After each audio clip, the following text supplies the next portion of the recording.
नमस्कार। मैं Lalit Mohan Verma, theoretical biologist, आपका स्वागत करता हूं। और सबसे पहले मैं आपको बहुत शुभकामनाएं देता हूं कि आज आपके बालक ने, आपके बच्चे ने अपना 10th का लास्ट एग्जाम दे चुका, तभी आप मेरे सामने बैठे हुए हैं। आप अपनी जिंदगी में 2 बार कंफ्यूज होते हैं, बहुत ज्यादा। सबसे पहले जब उसका पहली बार आपको एडमिशन कराना होता है और वो आप चुनते हैं कि उसे स्कूल कौन सा देना है। बच्चे की उसमें कोई चॉइस नहीं होती, कॉन्वेंट देना है, हिंदी मीडियम देना है, वगैरह वगैरह। लेकिन सपना होता है लास्ट में कि जब वहां से 12th करके निकलेगा तो क्या वो समाज में अपनी अच्छी जगह बनाएगा। अब आपने जो उस दिन चुनाव किया और आज 10th तक, 10th के एग्जाम होते ही आप कंफ्यूज हैं, मेरा बेटा क्या ले। पापा कहता है डॉक्टर बनेगा, मम्मी कहती है इंजीनियर, दादी कुछ, पड़ोसी कुछ, बच्चा कुछ सोच रहा है। बहुत सारे सब्जेक्ट्स आपके सामने। पहली तो मैं यही सलाह दूंगा कि बच्चे को सोचने दें। लेकिन एक तरफ आप नॉन मेडिकल चुनते हैं तो लगता है कि मैथ टफ होगा, बायो इजी होगी। मेडिकल चुनते हैं तो फिर सोचते हैं बायो कर लेगा, केमिस्ट्री कर लेगा, तो फिजिक्स कैसे करेगा। जब कॉमर्स चुनते हैं तो सोचते हैं सीए कराऊं तो जल्दी है, सीएस कराऊं तो कई साल लग जाएंगे। मत सोचिए, बच्चे से पूछिए, खुल के सोचने दीजिए उसे। 3 मेन स्ट्रीम है मैं जिनका जिक्र कर रहा हूं, medical, non medical and commerce stream. Trinity है ये, ब्रह्मा विष्णु महेश। जिस तरह से 3 देवता हैं उस तरह से ये 3 ट्रिनिटी है। आप कोई सा भी चुनाव कर लीजिए, लेकर आपको एक ही जगह पर जाएंगे जो उसकी मंजिल होगी। फिर भी a little bit confusion. Her field का अपना एक अलग टेस्ट होता है। Neither math is easy nor biology. Math थोड़ा प्रैक्टिस करने वाला है, मेडिकल में इजी रहता है। क्यों? क्योंकि वो मेमोराइज करना है। मैथ को प्रैक्टिस करना है, इंजीनियर बनना है। बायोलॉजी को मेमोराइज करना है, रिवीजन करना है। लेकिन बीइंग ए बायोलॉजी एक्सपर्ट, मैं आपको बायो के बारे में कुछ बताना चाहूंगा। बायोलॉजी पहला मतलब आप खुद को ही पढ़ रहे हैं। डॉक्टर साहब को आपने इंजेक्शन लगाते देखा होगा कि ऐसे करके कहीं भी घुसा देते नहीं, उन्हें पता है वो कौन सी मसल है, वो डेल्टॉइड है या ग्लूटियस है।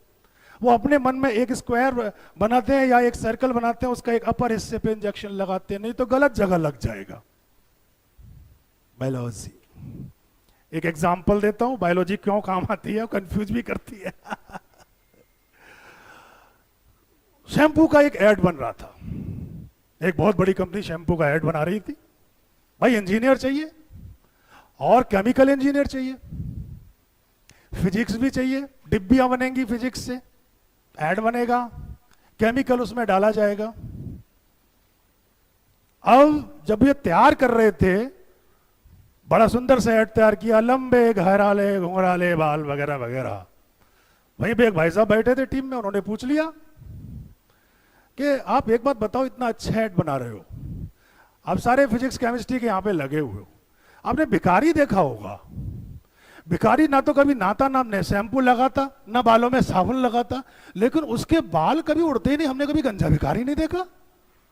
इसके पीछे क्या तुक है यार, ये कैसे पता चले? ये तो भैया बायोलॉजी बताएगी।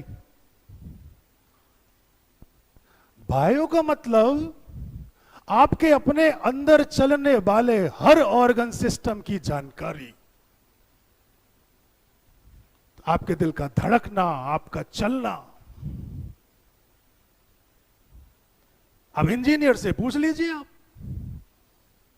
देखिए, मैं किसी स्ट्रीम की बुराई नहीं करूंगा। एक सीए खड़ा कर दीजिए, एक इंजीनियर खड़ा कर दीजिए, एक डॉक्टर खड़ा कर दीजिए, द डिसेंट वन बहुत शालीनता से, सभ्यता से खड़ा हुआ एक डॉक्टर पाएगा। आई एम सॉरी कि बाकी ये ना समझे, क्यों? क्योंकि बड़ा पेशेंस सीखते हैं वो लोग। अगर आपका बेटा माना इंजीनियरिंग कर रहा है, दैट्स ग्रेट, गाड़ियों को सही करेगा, बहुत बढ़िया बड़ी गाड़ी होंगी, लेकिन बंद करके, और बायोलॉजी एक जिंदा बॉडी को ऑपरेट करती है, उसे सही करती है, चाहे वो हार्ट का ऑपरेशन हो, चाहे वो लंग्स का हो, चाहे वो किडनी का हो। खैर बहुत सारी बातें हैं जो इसमें मैं कर सकता हूं, लेकिन बात मेन ये है कि आखिर बायोलॉजी चुना क्यों? हमने तो बस ये सुना है बायो के बाद नीट कर लीजिए, और भैया नीट में तो सब आते नहीं, लाखों लोग बैठते हैं, हजारों लिए जाते हैं, हमारा बच्चा करेगा क्या? तो बायो को दो हिस्सों में बांटो, with NEET, without NEET. With NEET no doubt doctor साहब, साहब तो उन्हीं के आगे लगाया जाता है, बिना साहब के। डॉक्टर साहब किस चीज के? एक तो एमबीबीएस, अंग्रेजी दवाइयों के बन सकते, 50 पैसे की एक टैबलेट 5,000 में भी जाती है। डॉक्टर साहब जानते हैं कि हकीकत क्या है। Professionally Ayurveda BAMS, homeopathy BHMS, दांतों का डॉक्टर BDS, यूनानी डॉक्टर BUMS। अब 750 करोड़ जनसंख्या है पूरे वर्ल्ड की, ये तो लिखित में है, वैसे होगी 800 से ज्यादा। ऐसा बताइए मुझे कौन सा है जिसके दांत नहीं है? अगर BDS कर लिया तो किसे जरूरत नहीं है, मुझे एक बात बता दो, और कब तक नहीं पड़ेगी? अगर दांत ना निकले तो डॉक्टर के पास, और दांत निकल आए तब भी डॉक्टर के पास। बनाओ BDS। अगर कम मार्क्स रह जाते हैं नीट में तो, और ज्यादा आते हैं तो बनाइए उसको MBBS। खैर नीट किया, नहीं हो पाया क्वालिफाई। विदाउट नीट बहुत कुछ है, बहुत कुछ है। सबसे ज्यादा स्ट्रीम में जो BSc होती है बायो के साथ होती है। इंजीनियरिंग सब्जेक्ट्स के देखो, केमिस्ट्री के साथ ले लीजिए, फिजिक्स के साथ ले लीजिए, लेकिन जो बायोलॉजी के साथ है वो बहुत सारी BSc है। BSc nursing, BSc audiology, BSc optometry, बहुत सारी है। BSc forensic. अब फॉरेंसिक डिपार्टमेंट इतना ज्यादा आजकल डिमांड में है कि जिसकी तनख्वाही अगर साल भर का पैकेज उठाओ तो 50 लाख से तो शुरू होता है जी। और क्रिमिनोलॉजी है ही नहीं विदाउट BS उसके, तो बायोलॉजी नहीं तो फिर कैसे पढ़ोगे? अभी मैं लेटेस्ट कहीं पे एक न्यूज पढ़ रहा था कि आयुष मंत्रालय ने 2 लाख भर्तियां तो अभी डॉक्टरों के लिए की है, फिर क्या 2 लाख डॉक्टरों के लिए उनके कंपाउंडर, उनके नर्स और उनके सारे ये लैब असिस्टेंट वगैरह नहीं चाहिए क्या? तो बायो का स्कोप विद पे, विदाउट पे। विदाउट पे का मेरा मतलब ये है कि अगर आपको सोशल वर्क करना है तो वो भी बायोलॉजी में बहुत ज्यादा किया जा सकता है।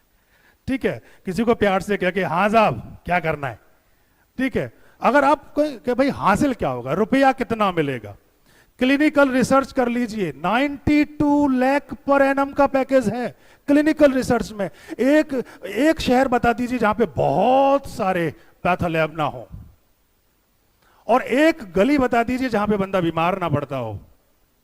करवा लो, किससे ठीक कराओगे? अरे अब मिलेगा, दूसरा ले लीजिए साहब, ऑडियोलॉजी ले लीजिए, 50 लाख का पैकेज है।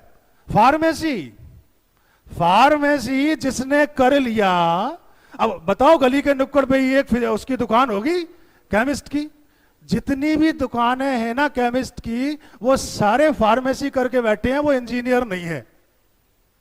एक बात तो ये ध्यान रखना आप, ठीक है। इसके अलावा क्लिनिकल साइकोलॉजी, डिप्रेशन का दौर चल रहा है, जिसे देखो तंग हूं, परेशान हूं, ले लो जाके इंजीनियर से काउंसलिंग, बट बैठा लो सीए को, पूछ लो भैया कैसे करूं, घर में लड़ाई झगड़े हो रहे हैं कैसे बचूं। लेकिन कौन बचाएगा? एक बायोलॉजिस्ट बचा देगा, अगर आपने उसको ध्यान से किया होगा तो। BSc फॉरेंसिक साइंस मैं आपको बता चुका हूं। पैरामेडिकल टेक्नोलॉजी इतनी सारी भरी पड़ी है, अगर किसी के टांग टूट गई तो कितने सारे डॉक्टर लगेंगे, एक तो उसका ऑपरेशन करने वाला लगेगा, एक उसका एनेस्थीसिया वाला लगेगा, उसका अलग डॉक्टर होता है। और उसके बाद उस हड्डियों को, प्लेट को जोड़ने के लिए नाप लेने वाला वो लगेगा। और दूसरा फिर उसका जो बूट बनाएगा, जो उसका लेग आर्टिफिशियल बनाएगा, वो लगेगा। ऑर्थोपेडिक में भी चाहिए। अगर आपको अपने आंखें टेस्ट कराने जानी है तो 4 तरह के डॉक्टर तो वहीं पे लगे होते हैं, तो लास्ट में बड़े डॉक्टर साहब का नंबर आता है। आप अपने बेटे को बड़ा डॉक्टर बनाओ, बेटी को बड़ा डॉक्टर बनाओ, लेकिन उसके साथ वाले भी तो चाहिए। कहीं कहीं तो ऐसा भी है कि एमबीबीएस डॉक्टर की तनख्वाह तो 60,000 रुपए, जो उनकी नर्स है उनकी 2.5 लाख रुपए। सारा कुछ करने वाली तो वही है ना। एक हॉस्पिटल, आप अपने शहर का किसी भी हॉस्पिटल को ले लीजिए, एक हॉस्पिटल, एक डॉक्टर, लेकिन नर्सेज कितनी सारी, कंपाउंडर कितने सारे, और उससे फार्मेसी की दुकानें कितनी चल रही है। तो कभी भी बायोलॉजी का फील्ड एक ऐसा फील्ड है जो कभी मात नहीं खा सकता। जब भी आप अकेले बैठेंगे, अपने आप को शांत करना होगा। बायो आपकी मदद करती है। आप आंखें मीचेंगे, आपका सबकॉन्शियस, आप उसे कंट्रोल करना, यह बायोलॉजी करा देती है। ये किसी सीए और इंजीनियर की बस की नहीं है। तो भैया, जो कुछ भी आपको सोचना है, समझना है, करना है, बच्चे का भविष्य है, पहले तो बच्चे से पूछो। कोई भी सब्जेक्ट अलग अलग नहीं है। आप ये देख लीजिए कि हमें सेवा करनी है, हमें पैसा कमाना है, या हमको दोनों चीजें करनी है। बायोलॉजी के बाद ऐसे ऐसे जॉब अपॉर्चुनिटीज हैं जिसमें पैसा भी है और दुआएं भी हैं।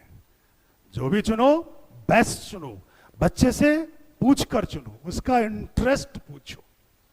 अब बड़ा हो चुका है वो, उसके हार्मोन्स बदल रहे हैं, वो सोच सकता है कि आखिर उसे भविष्य में जाना कहां है। तो अच्छा चुने, बेटर चुने। Thank you very much. फिर मिलेंगे।